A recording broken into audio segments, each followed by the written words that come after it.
여러분, 저는 올해 여든이 된 순자라고 합니다.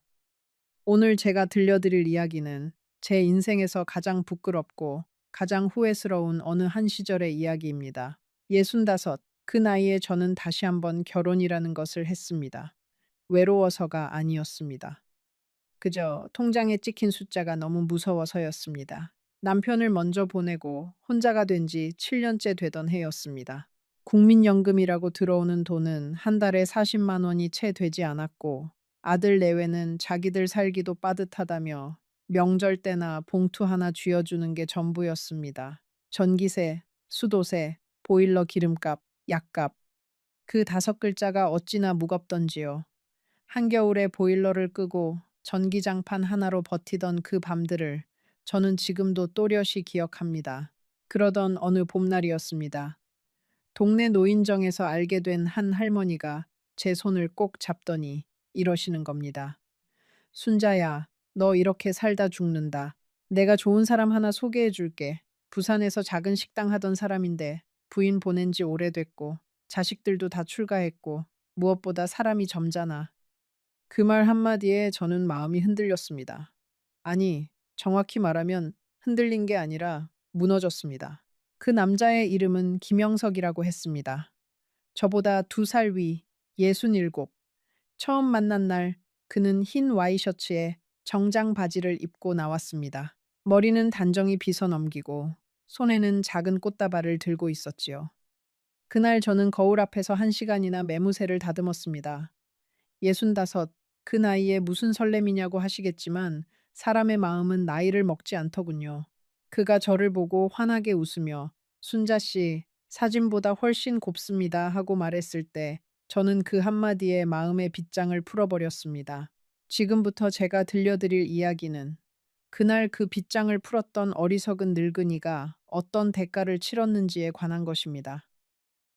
잠시 후 여러분은 한 여자가 어떻게 자기 손으로 자기 집의 열쇠를 낯선 사람에게 넘겨주고 어떻게 자식들과 등을 지게 되었는지 그 모든 과정을 보시게 될 겁니다. 가지 마세요. 지금부터가 진짜 이야기의 시작이니까요. 그리고 혹시 이 이야기를 보시면서 비슷한 경험을 하셨거나 주변에 이런 일을 겪은 분이 떠오르신다면 댓글로 그 이야기를 들려주세요. 저 같은 늙은이의 실수가 누군가에게는 약이 될 수 있을 테니까요. 영석 씨와 저는 만난 지 넉 달 만에 혼인 신고를 했습니다. 결혼식은 따로 올리지 않았어요. 우리 나이에 무슨 면사포냐. 그저 동사무소에 가서 종이 한 장 받아오면 그만이지. 그가 그렇게 말했고, 저도 그게 합리적이라고 생각했습니다. 그때까지만 해도 저는 그가 참 검소하고 합리적인 사람이라고 믿었습니다. 문제는 그 다음부터였습니다. 혼인신고를 한 그 주말, 영석 씨가 짐을 싸들고 우리 집으로 들어왔습니다. 우리 집이라고 말씀드렸지만 정확히 말하면 그건 제 집이었습니다. 남편이 살아생전에 한 푼 두 푼 모아서 마련한 23평짜리 낡은 아파트. 영석 씨는 이삿짐이라고 해봐야 가방 2개가 전부였습니다. 그가 내가 가진 건 이게 다요 하고 멋쩍게 웃었을 때 저는 그게 솔직함이라고 생각했습니다. 가진 게 없어도 마음만 있으면 된다고 늙은 제가 무슨 욕심을 부리겠냐고. 그런데 사흘이 지나고 일주일이 지나고 한 달이 지나는 동안 저는 점점 이상한 점을 발견하기 시작했습니다. 영석 씨는 부산에서 식당을 했다고 했는데 그 식당 이야기를 물으면 늘 말끝을 흐렸습니다. 아, 그건 뭐 옛날 일이지. 그 동네는 이제 다 바뀌었어. 자식들 이야기도 마찬가지였습니다. 아들 하나, 딸 하나가 있다더니 명절에도 연락이 없고 생일에도 전화 한 통 오지 않았습니다. 저는 그게 마음에 걸렸지만 차마 캐묻지는 못했습니다. 사람마다 사연이 있고 가족마다 상처가 있는 법이니까요. 게다가 영석 씨는 저에게는 너무나 다정했습니다.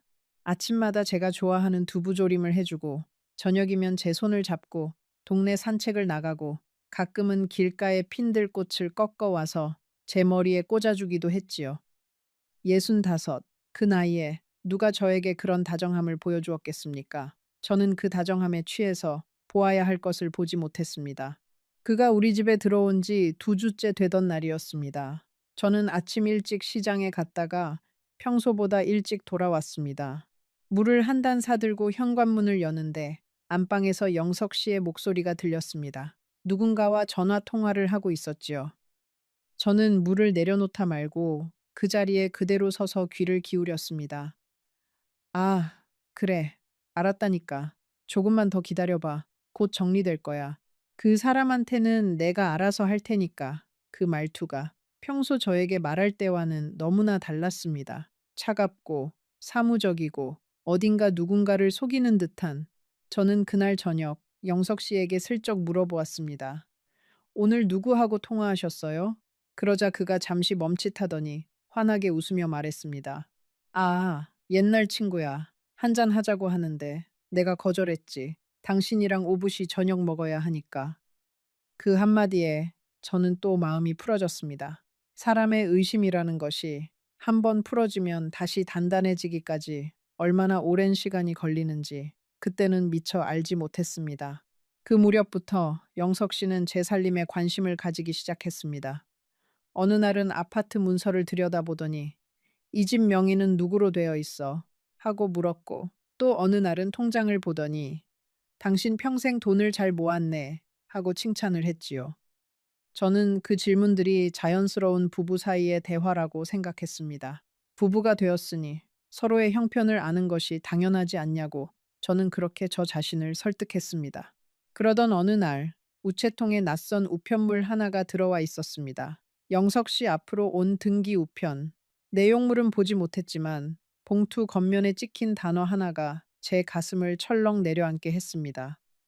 독촉장. 그 두 글자가 마치 차가운 손가락처럼 제 등을 훑고 지나갔습니다. 저는 그 봉투를 식탁 위에 그대로 두었습니다. 일부러요. 영석 씨가 들어오면 그가 먼저 말을 꺼내기를 기다렸습니다. 그날 저녁 그는 평소처럼 웃으며 들어왔고 식탁 위에 봉투를 보더니 잠시 멈칫했습니다. 그러고는 아무 일도 아니라는 듯 봉투를 챙겨 안방으로 들어갔지요. 저는 그날 밤 그가 잠든 사이 화장실에 가는 척하며 그의 가방을 살짝 들춰보았습니다. 그 안에는 비슷한 봉투가 5개나 더 있었습니다. 그날 밤 저는 한숨도 자지 못했습니다. 옆에서 평온하게 코를 고는 영석 씨를 바라보면서 저는 처음으로 무서움이라는 감정을 느꼈습니다. 이 사람은 누구인가? 내가 무엇을 한 것인가? 65이 되도록 살면서 저는 한 번도 이런 식으로 속아본 적이 없었습니다. 아니, 어쩌면 속았다기보다는 제가 보고 싶은 것만 보고 살았던 것인지도 모르겠습니다. 다음 날 아침, 저는 노인정의 그 할머니에게 전화를 걸었습니다. 영석 씨를 소개해준 그 할머니 말입니다. 그런데 이상하게도 그분은 제 전화를 받지 않았습니다. 3번, 4번, 5번. 결국 저는 노인정으로 직접 찾아갔습니다. 그런데 그곳에서 들은 이야기는 제 다리를 풀어버렸습니다. 그 할머니는 2달 전에 이미 다른 동네로 이사를 갔다는 것이었습니다. 영석 씨를 소개해주고 얼마 지나지 않아서요. 저는 노인정 의자에 한참을 앉아 있었습니다. 머릿속이 하얗게 텅 비어버린 것 같았어요. 그러다 문득 한 가지 생각이 머리를 스쳤습니다. 통장. 저는 비틀거리며 일어나 곧장 은행으로 향했습니다.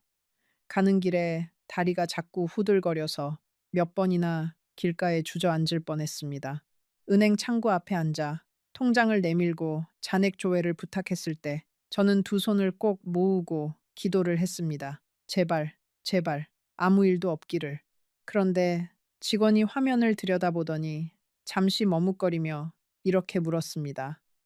어머님, 혹시 최근에 큰 돈을 인출하신 적 있으세요?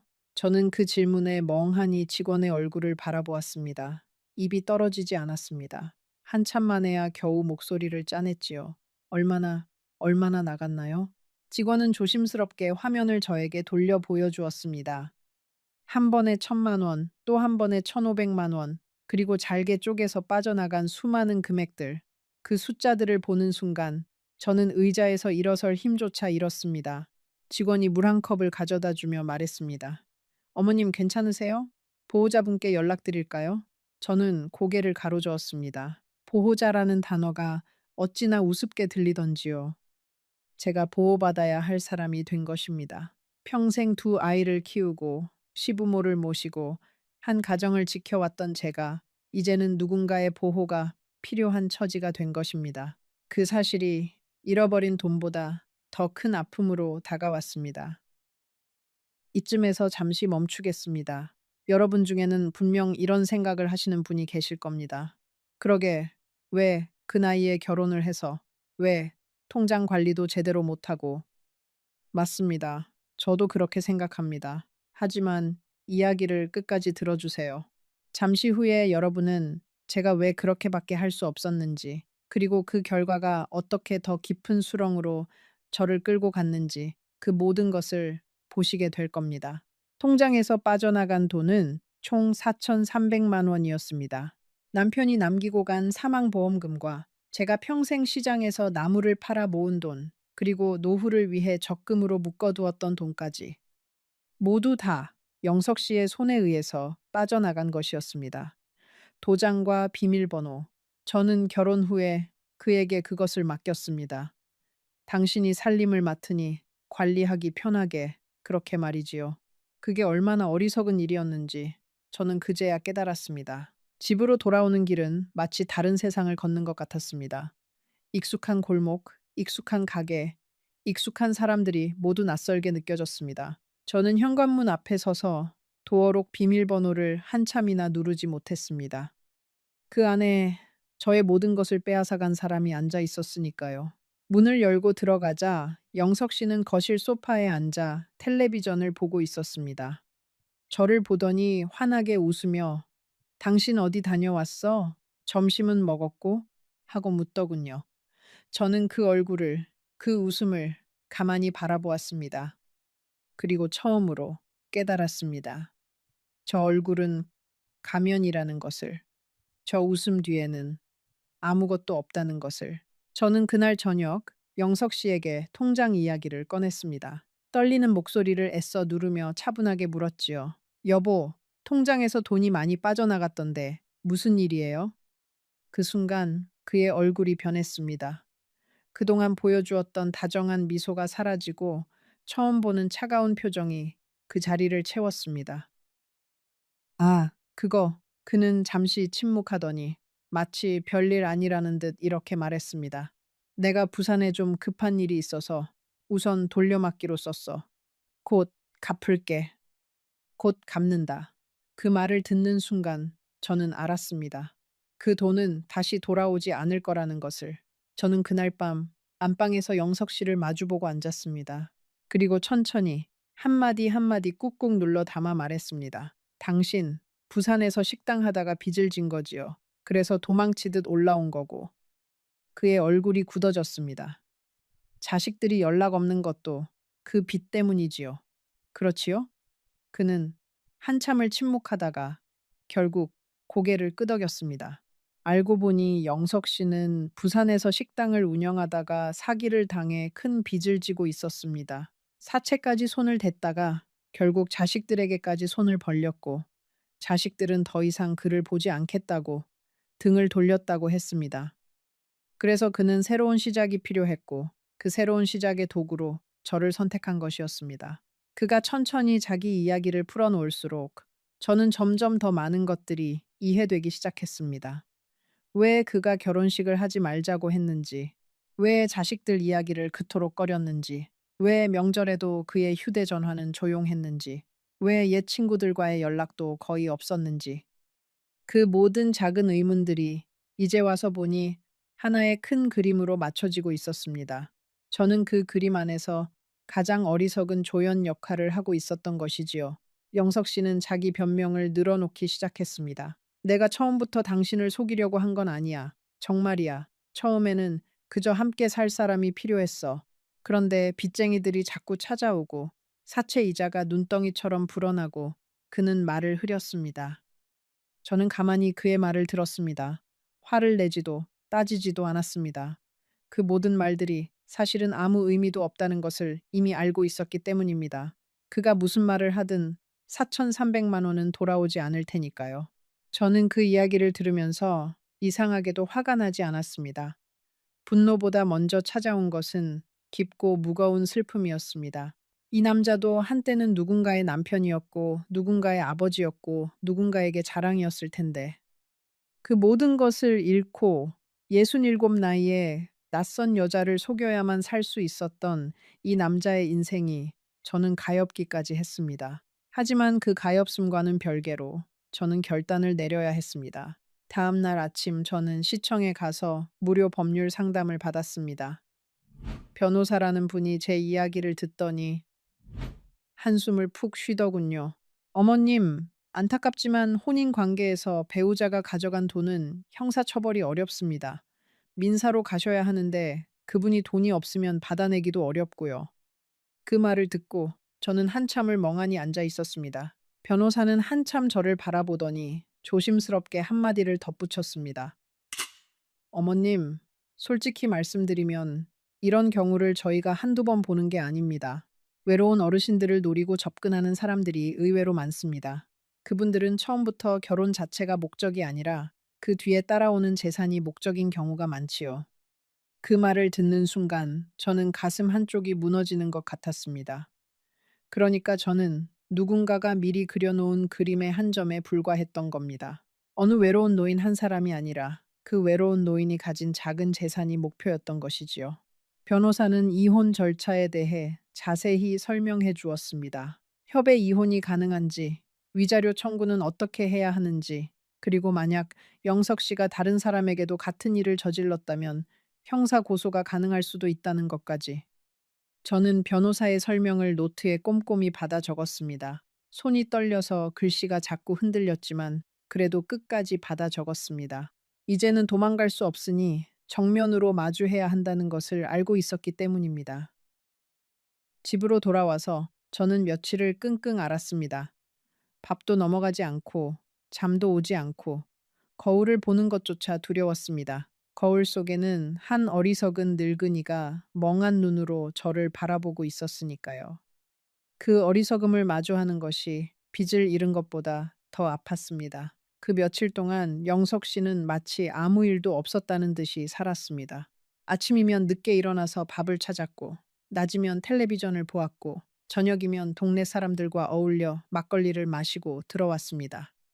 저는 그 모습을 보면서 한 사람이 이렇게까지 뻔뻔할 수 있다는 것에 놀랐습니다. 4,300만 원을 가져가 놓고도 아무 일 없었던 사람처럼 행동할 수 있다는 그 두꺼운 얼굴이 저에게는 무엇보다 큰 충격이었습니다.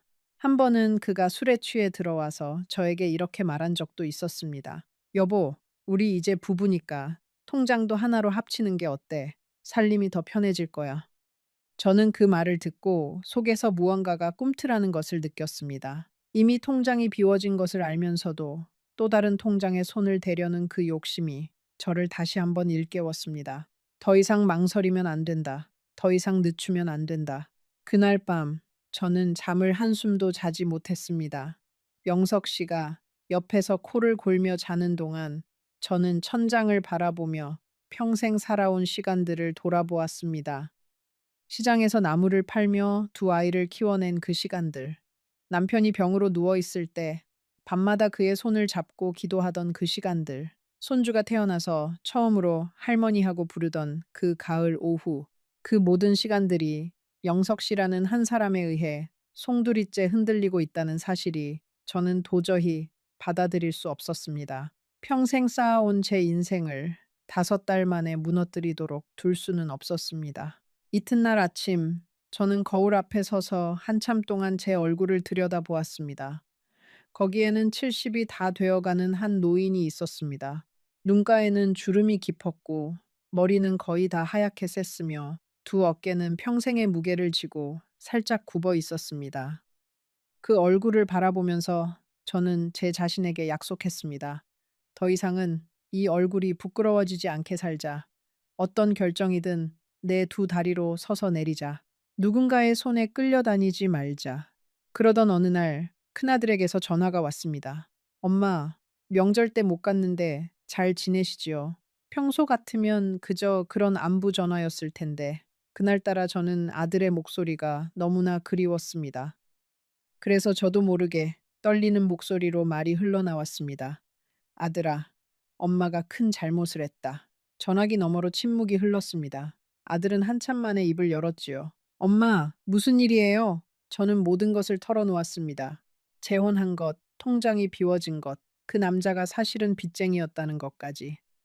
말하는 동안 제 목소리는 점점 작아졌고 마지막에는 거의 들리지 않을 정도로 가늘어졌습니다. 아들은 한참을 말이 없었습니다. 그리고 마침내 입을 열었을 때 그 목소리에는 분노가 가득했습니다. 엄마, 왜 저한테 그런 중요한 일을 말씀 안 하셨어요? 재혼하시는 거 왜 한마디도 안 하셨냐고요?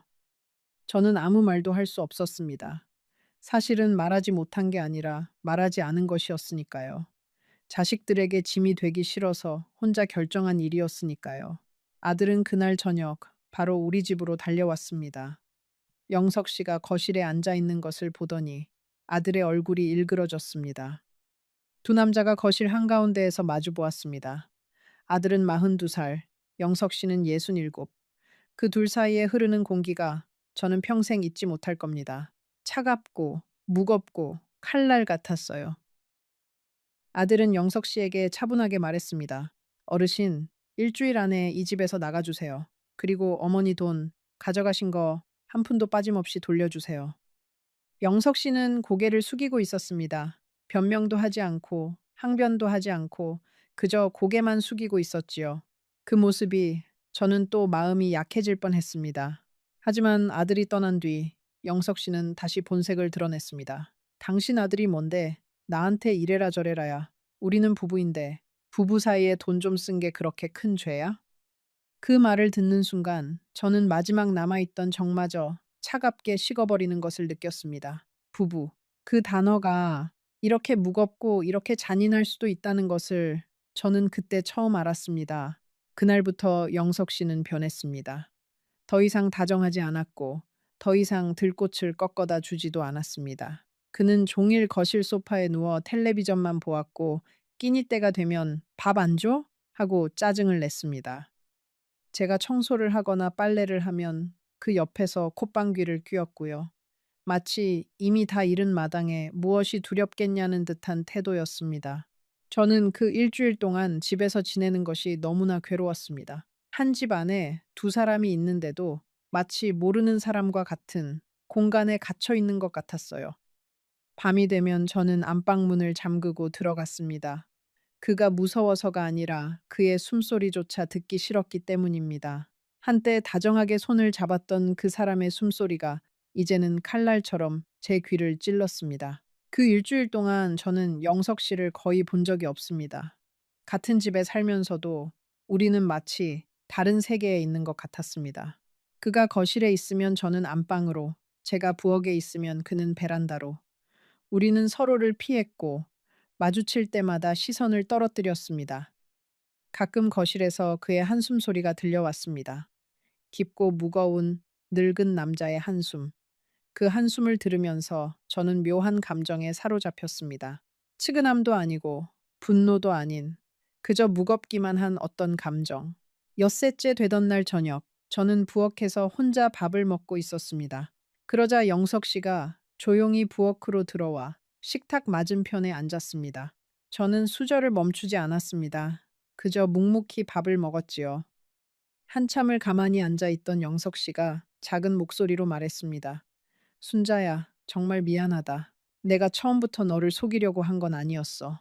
저는 수저를 내려놓고 그를 바라보았습니다. 그리고 천천히 말했습니다. 영석 씨, 변명은 더 듣고 싶지 않아요. 약속한 대로 내일 모레 이 집에서 나가주세요. 그는 더 이상 말하지 않았습니다. 그저 고개를 떨구고 부엌을 나갔습니다. 일주일이 다 되어갈 즈음 영석 씨가 사라졌습니다. 아침에 일어나 보니 그의 가방도 없고 옷가지도 없고 그저 텅 빈 옷걸이만 남아 있었습니다. 그리고 식탁 위에는 종이 한 장이 놓여 있었지요. 거기에는 단 세 줄이 적혀 있었습니다. 미안하다. 다 돌려주고 싶지만 그럴 돈이 없다. 찾지 마라. 저는 그 종이를 한참이나 들여다보았습니다. 미안하다는 그 세 글자가 마치 비웃음처럼 느껴졌습니다. 4,300만 원과 넉 달간의 다정함과 그리고 65 노인의 마지막 자존심까지 가져가 놓고 미안하다는 그 세 글자로 모든 것을 덮으려 하다니 저는 그 종이를 구겨서 쓰레기통에 던졌습니다. 그리고 그 자리에 주저앉아 소리 없이 울었습니다. 눈물조차 아까울 만큼. 큰아들에게 전화를 걸어 이 소식을 전하자 아들은 한참을 말이 없었습니다. 그러더니 엄마, 일단 짐 챙기세요. 우리 집으로 오세요. 하고 말했습니다. 저는 손사래를 쳤습니다. 아니다. 며느리 눈치도 보일 텐데 어떻게 가니? 그러자 아들이 화를 내듯 말했습니다. 엄마, 지금 며느리 눈치가 문제예요? 엄마 혼자 그 집에 있으면 또 무슨 일이 생길지 어떻게 알아요? 저는 결국 아들의 집으로 갔습니다. 짐이라고 해봐야 옷가지 몇 벌과 평생 모은 사진첩 하나뿐이었습니다. 아들 집 현관에 들어서던 그 순간을 저는 평생 잊을 수 없을 겁니다. 며느리는 환하게 웃으며 저를 맞아주었지만 저는 그 미소 뒤에 숨은 당황과 부담을 분명히 보았습니다. 보지 않으려 해도 보였습니다. 손주는 저를 보고 처음에는 부끄러워했지만 곧 제 무릎에 앉아 그날 학교에서 있었던 일들을 제잘제잘 떠들기 시작했습니다. 손주의 그 작은 손과 손주에게서 나는 비누 냄새가 저에게는 큰 위로가 되었습니다. 적어도 이 어린아이의 눈에는 저는 그저 할머니였습니다. 사기를 당한 노인도 어리석은 늙은이도 아닌 그저 할머니. 그 단순한 호칭이 얼마나 소중한 것이었는지 저는 그날 처음 알았습니다. 저녁 식사 시간에 며느리는 평소보다 더 정성스럽게 상을 차렸습니다.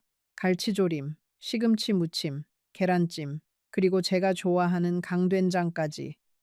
며느리는 어머님 많이 드세요 하고 말했고 저는 고개를 끄덕이며 천천히 수저를 들었습니다. 하지만 그 정성스러운 음식들이 제 목구멍을 통과하지 못했습니다.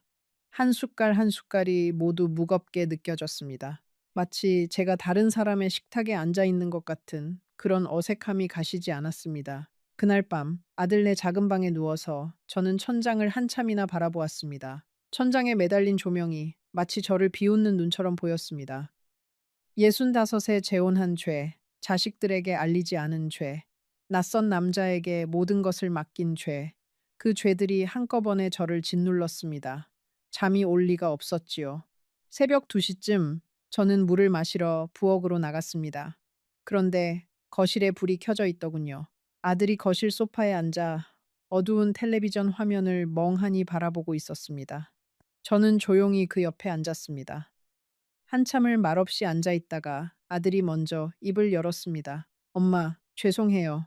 제가 자주 찾아뵙고 자주 전화드렸어야 했는데 저는 고개를 저었습니다. 아니다. 너는 너대로 사는 게 바빴겠지. 우리는 다시 한참을 말없이 앉아 있었습니다. 그 침묵이 어떤 말보다 더 많은 것을 담고 있었습니다. 며칠이 지나자 며느리의 미소가 조금씩 흐려지기 시작했습니다. 처음에는 어머님, 이거 드세요. 하고 살갑게 굴던 그 사람이 일주일이 지나자 식탁에서 저와 눈을 마주치지 않게 되었고, 보름이 지나자 아예 제가 부엌에 들어가면 자리를 피하기 시작했습니다. 저는 그 미묘한 변화를 모두 느꼈습니다. 늙어도 사람의 마음을 읽는 눈은 어두워지지 않는 법이니까요. 며느리는 직장에 다니고 있었습니다. 아침 일찍 나갔다가 저녁 늦게 들어오는 생활이었지요. 그런 며느리에게 제가 갑자기 짐처럼 얹혀 있는 것이 얼마나 부담스러울지 저는 누구보다 잘 알고 있었습니다. 저는 며느리의 짐을 덜어주려고 청소도 하고 빨래도 개고 저녁상도 미리 차려놓곤 했습니다. 하지만 그 모든 노력이 며느리에게는 오히려 또 다른 부담이 되는 듯 했습니다. 며느리는 제가 차린 저녁상을 보면서 어머님, 그냥 쉬세요. 제가 알아서 할게요. 하고 말했고 그 목소리에는 미묘한 차가움이 섞여 있었습니다.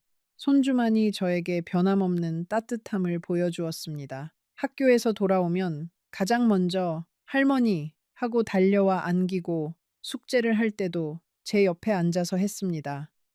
저는 손주의 그 작은 손을 잡고 매일 저녁 동네 놀이터에 산책을 나갔습니다. 그네를 밀어주고 미끄럼틀을 타는 모습을 지켜보고 손주가 좋아하는 호빵을 사주는 그 시간이 저에게는 그 집에서 가장 큰 위안이었습니다.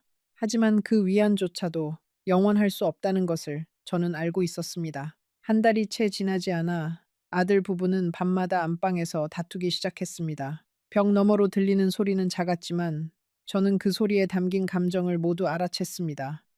며느리는 당신 어머니가 우리 집에 언제까지 계실 거야? 하고 물었고, 아들은 그럼 어떻게 갈 데가 없으신데 하고 한숨을 쉬었습니다. 그 한숨이 제 가슴을 후벼 팠습니다.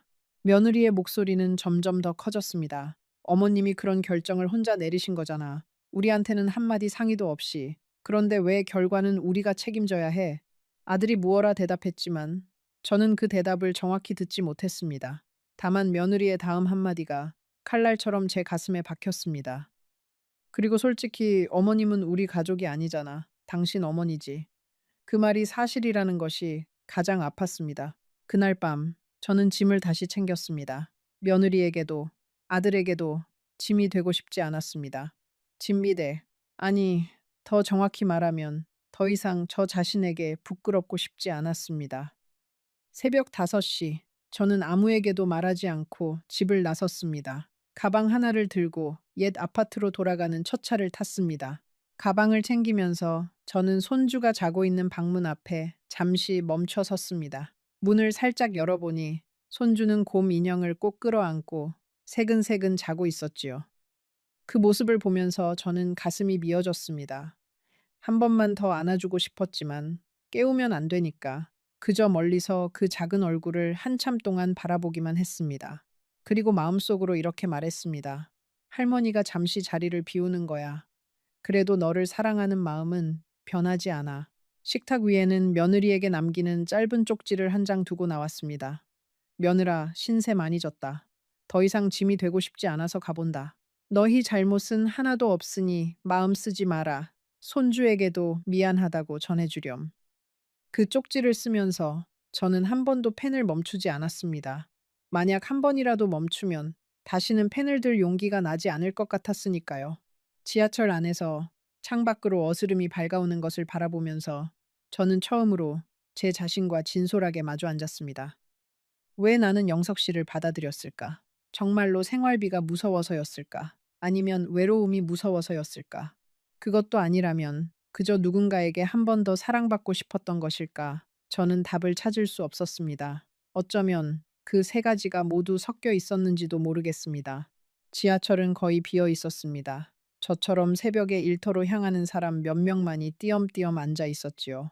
모두 피곤한 얼굴이었습니다. 그 피곤한 얼굴들을 바라보면서 저는 문득 이런 생각이 들었습니다. 이 사람들도 모두 누군가의 자식이고 누군가의 부모일 것이다. 그리고 모두 자기 나름의 짐을 지고 새벽을 가르고 있을 것이다. 그 사실이 이상하게도 저에게 위로가 되었습니다. 외로운 사람은 저 혼자가 아니었습니다. 외로움은 살아있는 모든 사람이 짊어진 가장 흔한 짐이었습니다. 집으로 돌아오자 텅 빈 거실이 저를 맞아주었습니다. 영석 씨가 가져가지 않은 그의 자취들이 군데군데 남아 있었습니다. 신발장 안에 낡은 슬리퍼 한 짝, 욕실 선반 위에 면도기, 그리고 베란다 구석에 놓여 있던 그의 낚싯대. 저는 그 모든 것을 검은 봉지에 담아 쓰레기 분리수거장에 내다 버렸습니다. 마치 제 안에 남아있는 그의 흔적까지 모두 버리고 싶다는 듯이 집 안구석구석을 청소하는데 사흘이 걸렸습니다. 침대 시트를 갈고 이불을 빨고 커튼을 떼어 세탁기에 돌리고 거실 바닥을 박박 닦았습니다.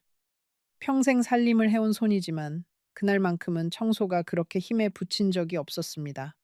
그래도 저는 멈추지 않았습니다.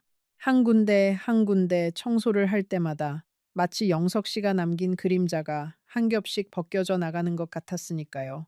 청소를 마치고 저는 거실에 앉아 평생 모은 사진첩을 펼쳤습니다. 젊은 시절 시장에서 나무를 팔던 사진, 남편과 함께 동해로 여행 갔던 사진, 아들과 딸의 결혼식 사진, 그리고 손주들의 돌 사진까지. 그 모든 사진들이 저에게 한 가지를 말해주고 있었습니다. 당신은 지금까지 잘 살아왔다고. 한 번의 실수로 무너질 인생이 아니라고. 저는 그 사진첩을 한참 동안 어루만지다가 다시 책장에 곱게 꽂아두었습니다. 그러고 나서 저는 동네 작은 가게에 일자리를 구하러 다녔습니다. 65이 넘은 할머니를 받아주는 곳은 거의 없었습니다. 어떤 가게에서는 어머님, 죄송하지만 저희는 젊은 사람을 찾고 있어서요 하고 정중하게 거절했고, 어떤 가게에서는 아예 문 앞에서 사람 안 구해요 하고 손을 휘저었습니다. 저는 그때마다 고개를 숙이고 돌아 나왔습니다. 부끄러움이라는 감정이 이렇게 무거울 수 있다는 것을 저는 그때 다시 한번 깨달았습니다. 일주일 동안 10군데가 넘는 가게를 돌아다녔지만 모두 같은 대답이었습니다.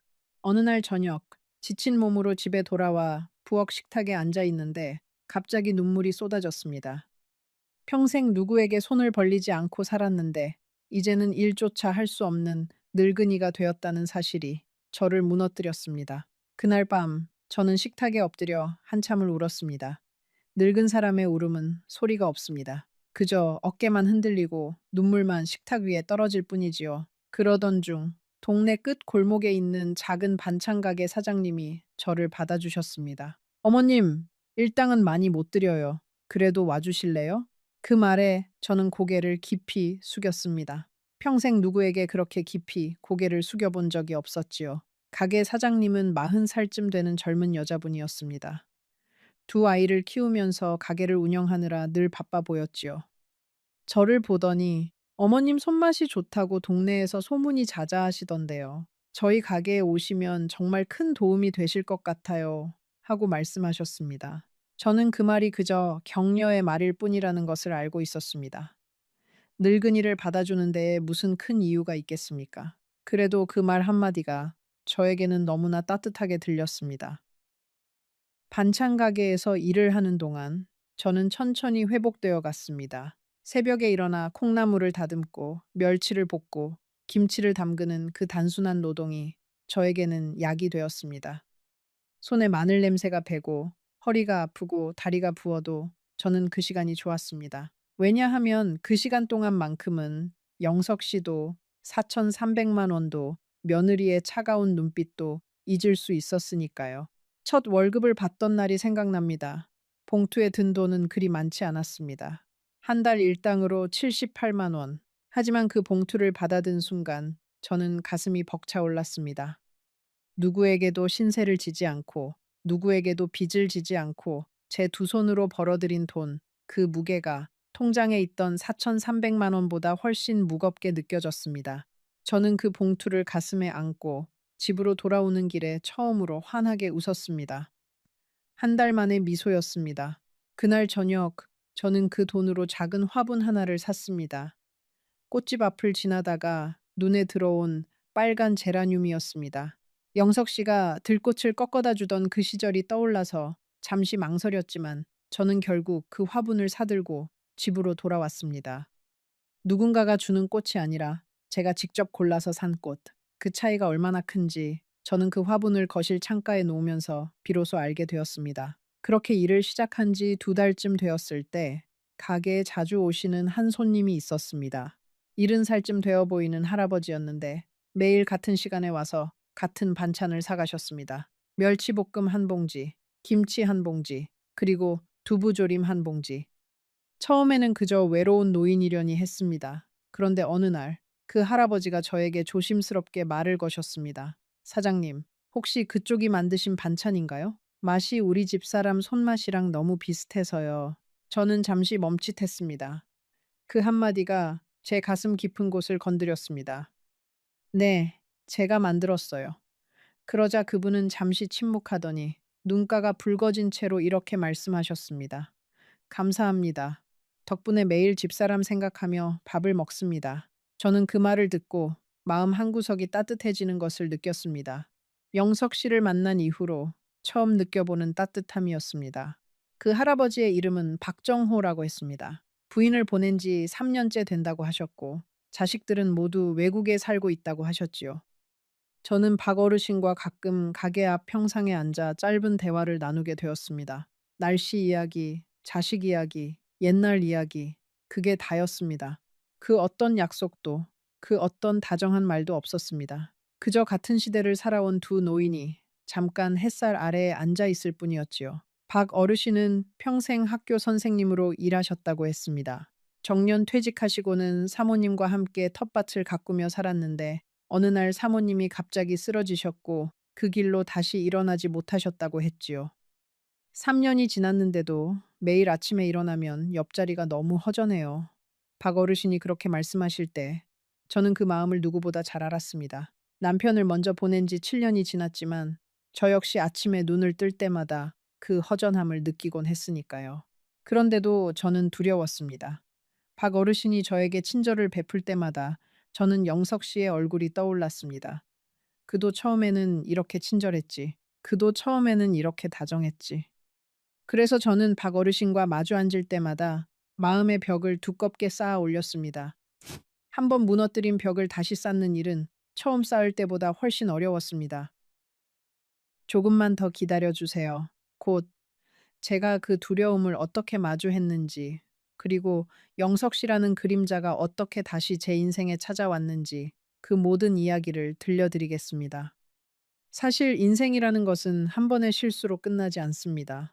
그 실수가 만든 메아리가 한참 후에 또 다른 모습으로 우리 앞에 나타나는 법이니까요. 그러던 어느 가을 저녁, 가게 문을 닫고 집으로 돌아가는 길이었습니다. 골목 어귀에 한 남자가 서 있었습니다. 어둑한 가로등 아래 어깨가 잔뜩 굽은 그 남자의 실루엣이 저는 한눈에 알아보았습니다.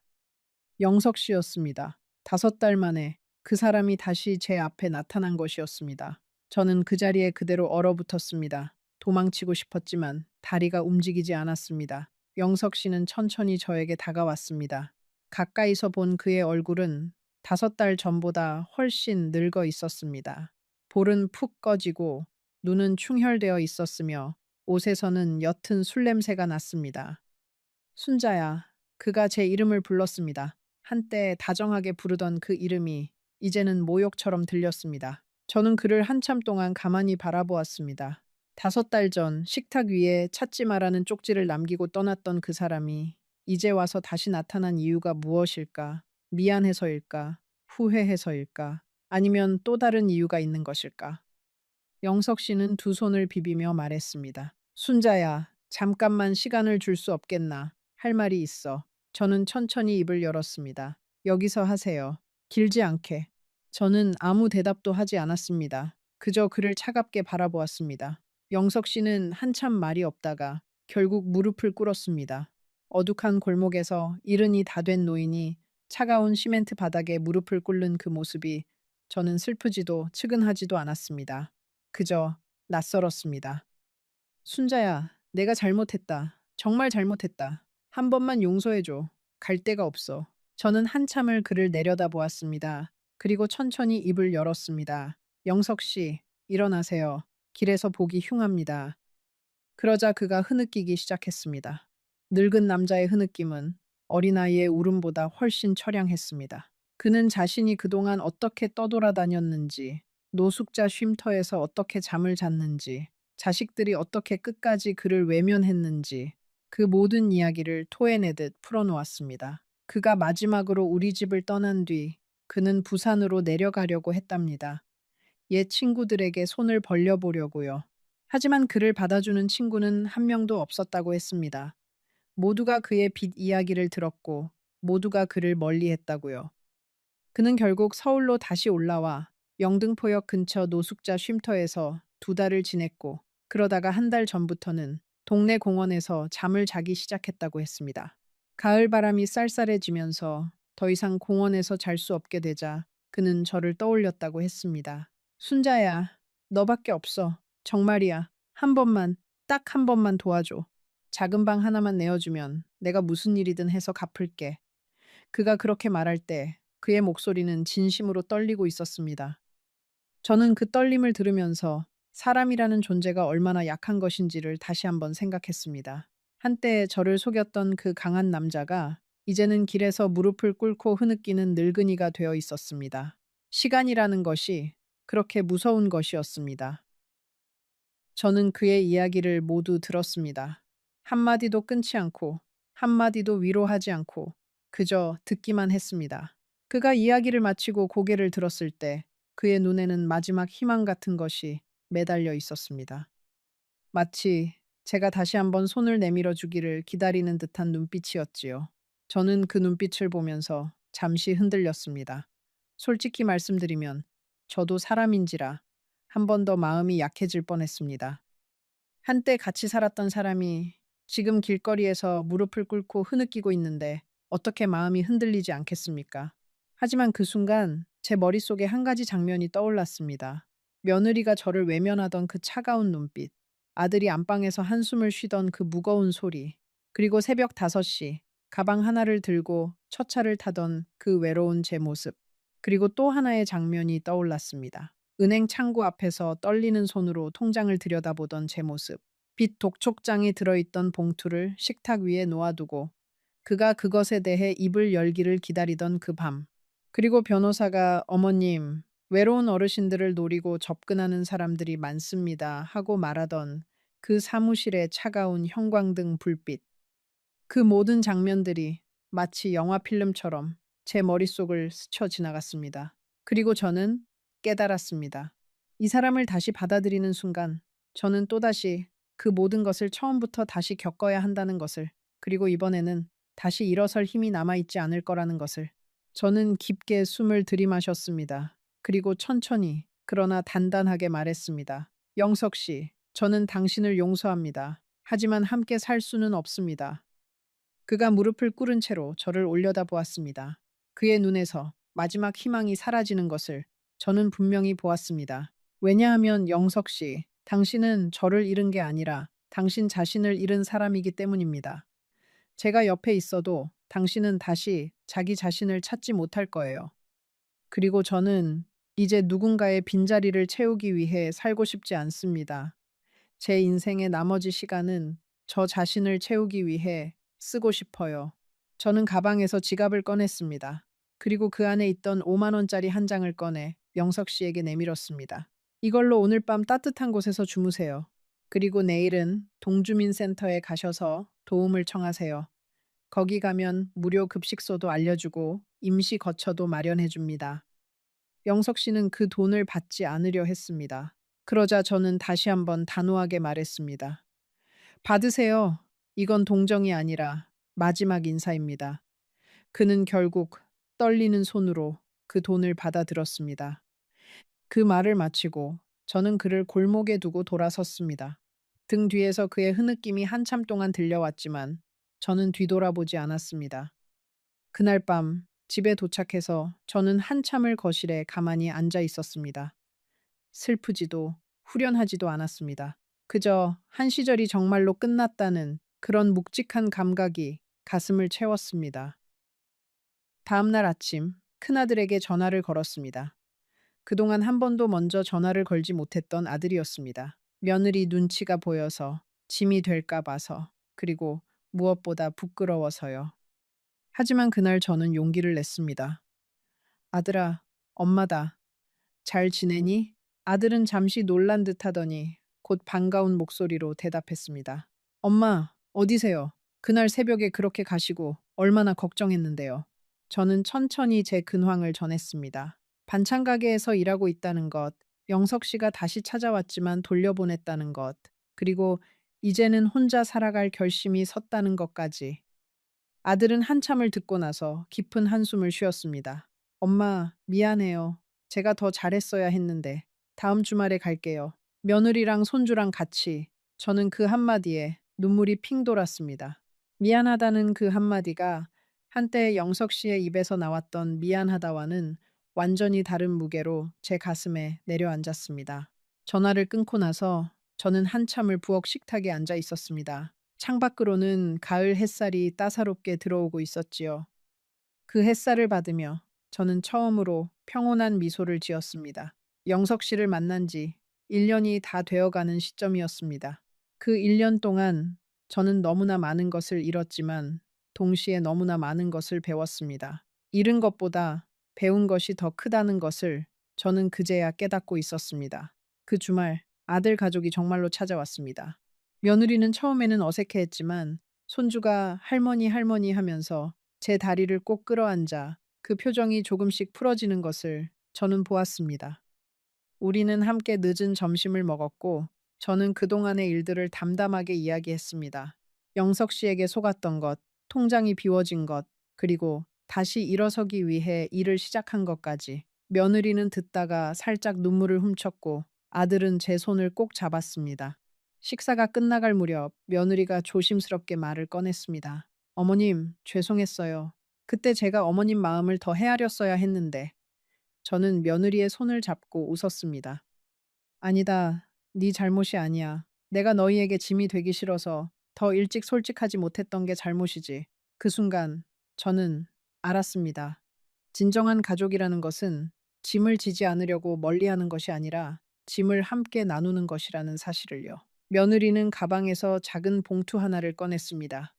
어머님, 이거 많지는 않지만요. 그동안 못 챙겨드린 거 죄송해서요. 저는 그 봉투를 받지 않으려 했습니다. 이제 저는 제 손으로 벌어서 먹고 살 수 있으니까요. 그러자 며느리가 제 손을 꼭 잡으며 말했습니다. 어머님, 받으세요. 받는 게 가족이에요. 그 한마디가 저에게는 어떤 위로보다도 큰 위로가 되었습니다. 저는 그 봉투를 받아 식탁 위에 곱게 올려놓았습니다. 손주는 그날 저녁 저에게 한 가지 부탁을 했습니다. 할머니, 저 다음 주에 항해회 있는데 와주세요. 다른 친구들은 다 할머니, 할아버지가 오시는데 저는 한 번도 안 오셔서요. 저는 그 말을 듣고 가슴이 먹먹해졌습니다. 그동안 저는 며느리 눈치를 보느라 그리고 영석 씨와 함께 사느라 손주의 그런 행사 한 번 가본 적이 없었습니다. 저는 손주의 머리를 쓰다듬으며 말했습니다. 그래, 할머니가 꼭 갈게. 약속한다. 손주가 잠든 사이 며느리는 부엌에서 설거지를 했고 아들은 저와 단둘이 거실에 앉았습니다. 아들이 조심스럽게 입을 열었습니다. 엄마, 아버지가 돌아가신 뒤로 엄마가 얼마나 외로우셨을지 저는 그때 몰랐어요. 제가 자주 찾아뵙고 자주 전화를 드렸으면 엄마가 그런 사람에게 마음을 열지는 않으셨을 텐데요. 저는 고개를 저었습니다. 아니다. 그건 다 내 책임이야. 너에게 책임을 돌리지 마라. 아들은 한참을 말이 없다가 다시 입을 열었습니다. 엄마, 저랑 한 가지 약속해 주실 수 있어요? 이제는 무슨 일이 있으면 작은 일이라도 저한테 먼저 말씀해 주세요. 짐이 될까봐 걱정하지 마시고요. 엄마가 짐이라고 생각한 적은 단 한 번도 없었어요. 저는 그 말을 들으면서 천천히 고개를 끄덕였습니다. 늙은 어머니의 어리석은 자존심이 결국 자식의 마음을 아프게 했다는 사실이 그제야 분명히 보였습니다. 그날 밤 아들 가족이 돌아간 뒤 저는 거실에 혼자 앉아 며느리가 두고 간 봉투를 펼쳐보았습니다. 그 안에는 10만 원짜리 5장이 들어 있었습니다. 그리고 며느리의 손글씨로 쓴 짧은 쪽지가 함께 있었지요. 어머님, 그동안 죄송했어요. 앞으로는 자주 뵙겠습니다. 사랑합니다. 저는 그 쪽지를 한참 동안 들여다보다가 가슴에 꼭 안았습니다. 사랑한다는 그 세 글자가 그렇게 무거우면서도 그렇게 따뜻할 수 있다는 것을 저는 그 나이가 되어서야 비로소 알게 되었습니다. 그날 이후로 제 인생은 조금씩 달라졌습니다. 아들은 일주일에 한 번씩 전화를 걸어왔고, 한 달에 한 번씩은 가족을 데리고 저를 보러 왔습니다. 며느리는 제가 좋아하는 떡을 사들고 오기 시작했고, 손주는 학교에서 그린 그림을 자랑스럽게 들고 와 제 냉장고에 붙였습니다. 텅 비어 있던 제 집에 다시 사람의 온기가 채워지기 시작했습니다. 손주의 학예회에도 약속대로 갔습니다. 강당 맨 앞줄에 앉아 손주가 무대 위에서 노래 부르는 모습을 지켜보던 그 순간을 저는 평생 잊지 못할 겁니다. 손주는 무대 위에서 저를 발견하고는 노래를 부르면서도 저를 향해 환하게 웃어 보였습니다. 그 미소를 받으며 저는 처음으로 생각했습니다. 살아있어서 다행이다. 견디고 일어서서 다행이다. 만약 그때 영석 씨를 다시 받아들였더라면 저는 지금 이 자리에 앉아 손주의 노래를 들을 수 없었을 거라고요. 저는 여전히 반찬 가게에서 일을 합니다. 새벽 5시에 일어나 가게 문을 열고 멸치를 볶고 김치를 담급니다. 손에서는 마늘 냄새가 가시지 않고 허리는 여전히 아프지만 저는 이 일이 자랑스럽습니다. 누군가에게 기대지 않고 제 두 손으로 제 밥값을 벌고 있다는 사실이 늦은 나이에 찾은 가장 큰 자부심입니다. 박 어르신은 여전히 매일 가게에 옵니다. 멸치볶음 한 봉지, 김치 한 봉지, 그리고 두부조림 한 봉지. 우리는 가게 앞 평상에 앉아 짧은 대화를 나누고 그게 전부입니다. 저는 더 이상 결혼이라는 것을 생각하지 않습니다. 누군가와 다시 한 지붕 아래 살 일은 제 인생에서 이제 없을 것 같습니다. 한 번의 실수로 충분합니다. 두 번은 제 마음이 견디지 못할 겁니다. 가끔 영석 씨가 어떻게 살고 있는지 궁금할 때가 있습니다. 하지만 그 궁금증을 따라가지는 않습니다. 그가 어디에 있든 어떻게 살든 그것은 그의 인생입니다. 저는 더 이상 그의 인생에 책임이 없고 그도 제 인생에 책임이 없습니다. 한때 같은 지붕 아래 잠을 잤던 두 사람이지만 이제는 그저 다른 길을 걷는 두 노인일 뿐입니다. 저는 이 이야기를 들려드리면서 여러분께 한 가지 부탁드리고 싶은 것이 있습니다. 만약 여러분 곁에 외로운 어머니가 있다면, 외로운 아버지가 있다면 그분들에게 자주 전화를 드려주세요. 안부를 물어주세요. 짐이 될까봐 말 못하는 그 마음을 먼저 알아채 주세요. 외로움은 사람을 가장 어리석은 선택으로 이끄는 가장 강력한 힘이니까요. 그리고 만약 여러분 자신이 지금 외로움 속에 계시다면 부디 저처럼 서두르지 마세요. 누군가 다정한 손길을 내밀어도 그 손이 진짜인지 가짜인지 차분히 살펴보세요. 진짜 다정함은 결코 당신의 모든 것을 한 번에 가져가지 않습니다. 천천히, 조용히, 오랜 시간을 두고 곁에 머무는 법입니다. 한 번에 모든 것을 주는 사람을 조심하세요. 그 사람은 한 번에 모든 것을 가져갈 사람이기도 하니까요. 저는 65세 큰 실수를 했습니다. 4,300만 원을 잃었고, 한 시절의 자존심을 잃었고, 잠시지만 자식들의 신뢰까지 잃을 뻔했습니다. 하지만 이상하게도 그 실수가 저를 가르쳤습니다. 외로움에 굴복하지 않는 법을, 다른 사람의 시선이 아닌 제 자신의 마음을 따르는 법을, 그리고 가족이란 짐이 아니라 나눔이라는 사실을 말이지요. 드러내로는 살인데요. 지금 저는 80입니다. 앞으로 제게 남은 시간이 얼마인지는 모르겠습니다. 하지만 그 시간이 한 달이든 1년이든 10년이든 저는 이제 두렵지 않습니다. 왜냐하면 저는 비로소 저 자신을 알게 되었기 때문입니다. 무엇이 저를 외롭게 만들고 무엇이 저를 채우는지, 어떤 손을 잡아야 하고 어떤 손을 놓아야 하는지, 그것을 알기까지 65해가 걸렸지만 늦지 않았습니다. 늦은 깨달음이라도 깨달음은 깨달음이니까요. 여러분, 만약 지금 인생의 어느 갈림길에 서 계시다면 부디 저의 이야기를 한번 떠올려 주세요. 빠른 결정보다 천천히 가는 길이, 화려한 약속보다 묵묵한 일상이, 다정한 말 한마디보다 오랜 시간이 더 값지다는 것을, 그리고 무엇보다 자기 자신을 가장 먼저 사랑할 줄 알아야 한다는 것을 말이지요. 이 이야기가 누군가의 마음에 작은 등불이 되었기를 바랍니다. 저처럼 어리석은 선택을 하지 않으시기를, 그리고 혹시 이미 그런 선택을 하셨더라도 다시 일어설 수 있다는 것을 잊지 마시기를 바랍니다. 이 이야기가 마음에 남으셨다면 지금 화면에 보이는 다른 영상도 꼭 한번 봐주세요. 이번 이야기보다 더 깊고 더 가슴 아픈 또 다른 인생의 진실이 그곳에 담겨 있습니다. 절대 놓치지 마세요. 그날 새벽 나는 통장을 손에 쥐고 부엌 식탁에 앉아 있었습니다. 시계는 4시 반을 가리키고 있었고 창밖은 아직 캄캄했지요. 통장을 펼치는 손이 어찌나 떨리던지 페이지를 넘기는 데에도 한참이 걸렸습니다. 그리고 마지막 줄에 찍힌 숫자를 본 순간 나는 의자에서 일어설 수가 없었습니다. 평생 모은 돈, 40년 동안 한 푼 두 푼 아껴 모은 그 돈이 거짓말처럼 사라져 있었거든요. 남편은 그때 이미 세상에 없었습니다. 떠나기 전 병상에서 내 손을 꼭 쥐고 말했지요. 여보, 그 사람한테 절대로 돈 빌려주지 마. 약속해줘. 나는 고개를 끄덕였습니다. 끄덕였는데도 그 약속을 지키지 못했습니다. 남편이 떠난 지 6달이 지났을 무렵 나는 그 약속을 잊은 척, 아니, 잊고 싶은 척하며 살고 있었거든요. 내 이름은 순자입니다. 올해 80이 되었지요. 오늘 여러분께 들려드릴 이야기는 내가 63이던 해의 이야기입니다. 벌써 17년이나 흘렀는데도 그 1년을 떠올리면 아직도 가슴 한쪽이 무너지듯 아립니다. 친구라고 믿었던 사람, 자매처럼 지냈던 사람, 내 인생의 가장 깊은 비밀까지 나누었던 그 사람이 내 모든 것을 가져가던 그 일련의 이야기입니다. 여러분 중에도 분명 비슷한 경험이 있는 분이 계실 겁니다.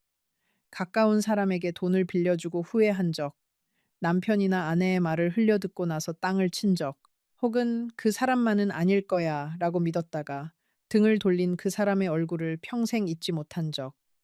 이 이야기를 듣다 보면 분명 어느 한 장면에서 여러분 자신의 모습이 떠오를 겁니다. 그러니 지금부터 잠시만 차 한 잔 곁에 두고 내 이야기에 귀를 기울여 주세요.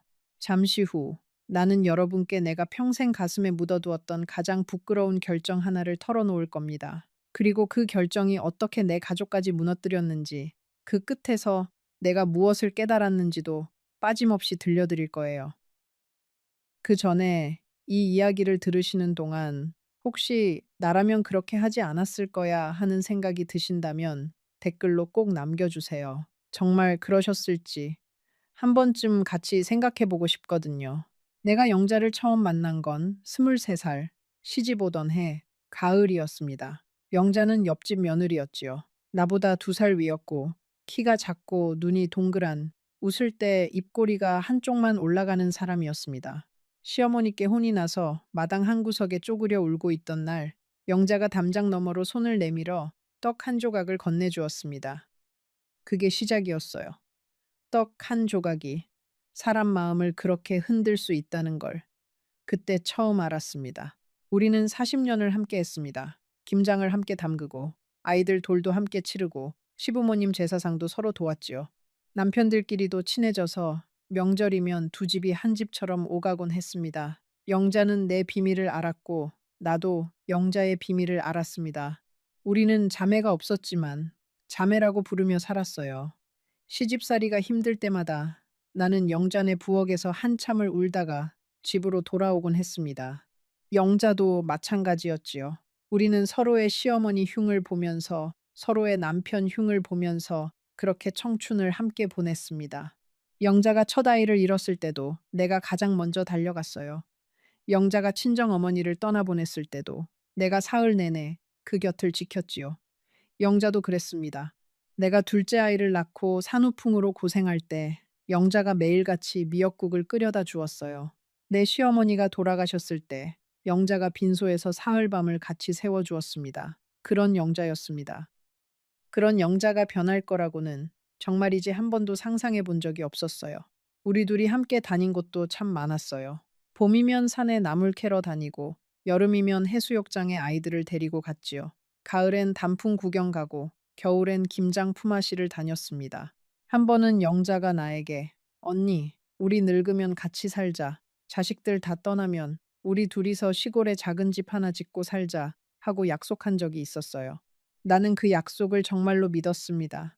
영자도 분명 그때는 진심이었을 거예요.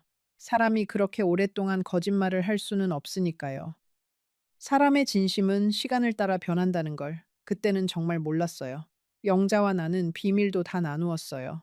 내가 결혼 초에 시아버지께 받은 상처들, 영자가 첫 아이를 잃고 한동안 우울증으로 고생했던 일, 영자네 남편이 한때 다른 여자와 잠시 한눈을 팔았던 사건, 내가 둘째를 낳고 산후풍 때문에 죽고 싶다는 생각까지 했던 일들, 그런 비밀들을 우리는 서로에게만 털어놓았습니다. 친정 어머니에게도 못한 말들을 우리는 서로에게 했어요.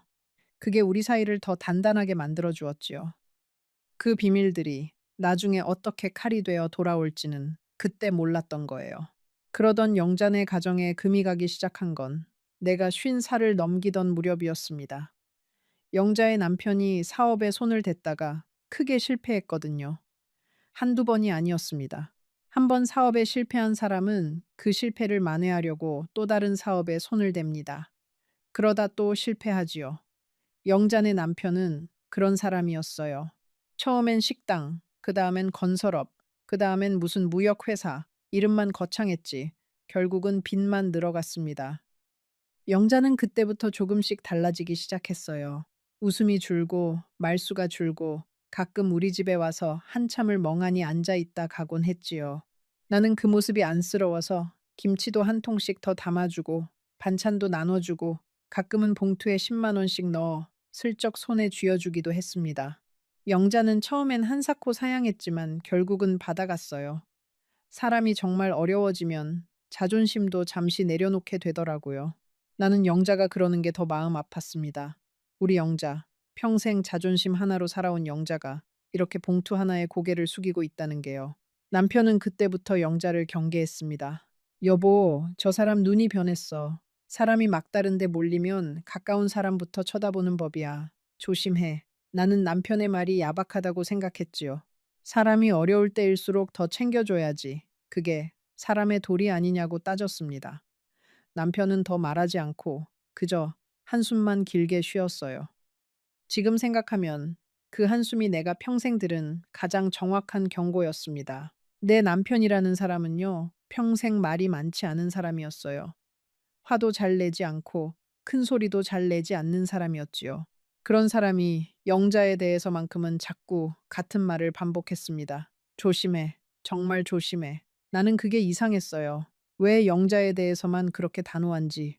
한 번은 내가 물었습니다. 당신, 영자한테 무슨 안 좋은 감정이라도 있어요? 남편은 고개를 저었어요. 그게 아니야. 그저 사람을 좀 아는 것뿐이야. 사람을 안다는 게 그게 어떤 의미인지 그때는 몰랐습니다. 지금은 알아요. 사람을 안다는 건 그 사람의 좋은 면이 아니라 약한 면을 본다는 뜻이라는 걸요. 남편은 내가 예순둘이 되던 해 봄에 병을 얻었습니다. 처음엔 그저 기침이 잦다 했더니 2달 만에 입원, 다시 2달 만에 호스피스 병동이었지요. 사람의 한 생애가 그렇게 빨리 저물 수 있다는 걸 그때 처음 알았습니다. 남편은 마지막까지 정신이 또렷했습니다. 떠나기 사흘 전 나를 부르더니 이렇게 말했어요. 여보, 내가 죽으면 영자가 찾아올 거야. 분명히 찾아와. 그때 절대 돈 빌려주지 마. 약속해. 나는 처음엔 무슨 소린가 했습니다. 그렇게 정신없는 와중에 왜 하필 영자 이야기인가 싶었지요. 하지만 남편의 눈빛이 너무 진지해서 그저 고개를 끄덕였습니다. 알았어요. 약속할게요. 남편은 그 말을 듣고 나서야 눈을 감았습니다. 사흘 뒤 정말로 떠났지요. 장례를 치르고 49제까지 모두 마쳤을 때 영자는 내 곁에 가장 가까이 있었습니다. 같이 울어주고 같이 밥을 먹어주고 빈집에 혼자 있는 게 무서울까봐 며칠씩 자고 가기도 했습니다. 나는 영자가 고마웠습니다. 남편을 잃은 슬픔 속에서 영자가 없었다면 어떻게 그 시간을 견뎠을지 모르겠다는 생각마저 들었지요. 남편의 말은 그때 이미 내 기억의 한 구석에 묻혀가고 있었습니다. 사람이 슬픔에 잠기면 가장 가까이 있는 손을 잡는 법이거든요. 그게 어떤 손인지도 모르고 말이에요. 장례를 마치고 한 달쯤 지났을 때 나는 영자를 우리 집에 자주 불렀습니다. 빈집이 너무 무서웠거든요. 남편이 평생 앉아있던 마루의 그 자리가 텅 비어 있는 걸 보는 게 정말이지 견디기 힘들었어요. 영자는 거의 매일 우리 집에 왔습니다. 같이 저녁을 먹고 텔레비전을 보다가 늦으면 자고 가기도 했지요. 영자의 남편은 어디 지방에 일이 있어 자주 집을 비운다고 했어요. 나는 그 말을 그저 그러려니 했습니다. 사람이 외로우면 의심하는 능력도 같이 무뎌지는 법이거든요. 영자는 그 시기에 나에게 정말 잘해주었어요. 내가 우울증이 와서 며칠씩 방에서 나오지 못할 때 영자가 죽을 끓여 떠먹여 주었습니다. 내가 남편의 옷가지를 정리하지 못해 한참을 울고 있을 때 영자가 함께 옷을 개어 주었어요. 그렇게 같이 지내다 보니 영자가 마치 한 가족 같았지요. 어느 날은 영자가 자기 손목에 차고 있던 가락지를 빼서 나에게 주려고 한 적도 있었어요. 언니, 내가 줄게 이거밖에 없어. 이거라도 받아. 나는 한사코 거절했지요. 영자의 친정 어머니가 해주신 거라는 걸 알았으니까요. 그런 영자였습니다. 그런 영자가 변할 줄 누가 알았겠어요. 남편이 떠나고 반년이 지났을 무렵 영자가 처음으로 그 이야기를 꺼냈습니다. 가을이 깊어가던 어느 저녁이었어요. 우리 집 마루에 앉아 감을 깎고 있는데 영자가 슬쩍 운을 띄우더군요. 언니, 내가 요즘 잠을 통 못 자. 나는 무슨 일이냐고 물었습니다. 영자는 한참을 망설이다가 결국 말했어요. 자기 남편이 다시 사업을 시작했는데 이번에는 정말 마지막이라고. 그런데 자금이 조금 부족하다고. 나는 그 순간 남편의 목소리가 귓가에 울리는 것 같았습니다. 절대 빌려주지 마. 하지만 영자는 울기 시작했습니다. 자기도 이런 부탁이 얼마나 염치 없는지 안다고, 평생 갚을 자신이 있다고, 단 2달만 빌려달라고 했지요. 2달이면 자금이 회수된다고, 이자도 두둑이 챙겨주겠다고. 나는 한참을 망설였습니다. 그러다가 한 가지를 물었어요. 이번에 무슨 사업이야? 영자는 무역업이라고 했습니다. 중국에서 물건을 수입해서 한국에 파는 일이라고요. 큰 돈이 한꺼번에 들어왔다. 나가는 일이라 잠깐 자금이 막혔을 뿐이라고 했어요. 2달만 지나면 큰 결제가 들어오면 그때 다 갚을 수 있다고요. 나는 그 설명이 사실은 잘 이해되지 않았습니다. 하지만 영자가 너무 간절히 매달리니까 이해되지 않는다고 말할 수가 없었어요. 영자는 그날 우리 집 마루에 앉아서 3시간을 울었습니다. 자기 인생이 얼마나 비참한지, 남편이 얼마나 힘든지, 자식들 앞에 얼굴을 들 수가 없다는 이야기를 했어요. 사람이 3시간을 울면 듣는 사람 마음도 무너집니다. 나도 같이 울었어요. 영자의 손을 잡고 함께 울었지요. 그러다 결국 영자의 손을 잡고 말했어요. 얼마면 되겠어? 영자가 부른 액수는 3천만 원이었습니다. 그때 내 통장에는 평생 모은 돈이 있었지요. 남편이 보험으로 남겨준 돈, 작은 가게를 정리하고 나온 돈, 그리고 내가 한 푼 두 푼 모은 돈까지 합치면 한 1억 가까이 되었습니다. 나는 3천이면 큰 돈이지만 못 빌려줄 정도는 아니라고 생각했어요. 그리고 영자가 2달이라고 했으니까 2달만 참으면 된다고 생각했지요. 나는 그 다음날 은행에 가서 돈을 찾아 영자에게 건넸습니다. 차용증도 받지 않았어요. 40년을 함께한 사이에 그런 종이 한 장이 무슨 필요냐 싶었거든요. 은행 직원이 그때 한번 물었어요. 할머니, 이 큰 돈을 다 찾으시려는 이유가 있으세요? 나는 친구에게 잠시 빌려준다고 했지요. 직원이 잠깐 머뭇거리더니 차용증이라도 받으시는 게 좋다고 했어요. 친한 사이일수록 더 그렇다고요. 나는 웃었어요. 우리 사이는 차용증 같은 게 필요 없어요. 그 직원의 표정이 미묘하게 변했던 게 지금도 기억납니다. 그 표정은 마치 이미 결과를 알고 있다는 듯한 그런 표정이었어요.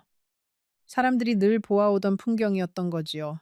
친구에게 큰 돈을 빌려주고 차용증도 받지 않고 그렇게 돈을 잃는 사람을요.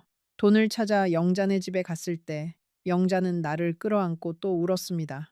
언니, 정말 고마워. 내가 이 은혜는 평생 잊지 않을게. 영자가 그렇게 말할 때 나는 정말 좋은 일을 했다고 생각했어요. 친구가 어려울 때 돕는 것, 그게 사람의 도리라고 생각했지요. 집으로 돌아오는 길에 나는 콧노래까지 흥얼거렸습니다. 남편이 떠난 이후로 콧노래를 흥얼거린 건 그게 처음이었어요. 그러나 그게 내 인생에서 가장 어리석은 콧노래였다는 걸 그때는 알지 못했습니다. 2달이 지났습니다. 영자에게서 아무 연락이 없었어요. 나는 먼저 묻기가 미안해서 그냥 기다렸습니다. 2달이 지나도록 영자가 연락 한 통 없다는 사실이 처음엔 그저 일이 바빠서겠지 하는 정도로 넘어갔어요. 하지만 시간이 흐를수록 그 침묵이 이상하게 무거워졌어요. 평소 같으면 일주일에 2~3번씩 우리 집에 들르던 영자였거든요. 한 달이 넘도록 얼굴 한번 보이지 않는다는 건 평범한 일이 아니었습니다. 그래도 나는 먼저 전화를 걸지 않았어요. 돈 이야기를 꺼내는 것 같아서요. 사람 사이에 돈이 끼면 작은 일도 큰 일처럼 보이기 시작합니다. 3달이 지났습니다. 영자가 우리 집에 들렀어요. 손에 작은 케이크 상자 하나를 들고요. 언니, 내가 미안해서 어떡해. 자금 회수가 좀 늦어지네. 한 달만 더 기다려줘. 나는 괜찮다고 했습니다. 친구끼리 무슨 그런 걸 가지고 그러냐고 천천히 갚으라고 했지요. 그게 2번째 실수였습니다. 그날 영자가 가져온 케이크는 작은 조각 케이크였어요. 2사람이 먹기에도 작은. 영자는 그 케이크를 식탁에 놓더니 자기는 입맛이 없다며 한 입도 먹지 않았습니다. 나도 결국 한 입도 먹지 못했어요.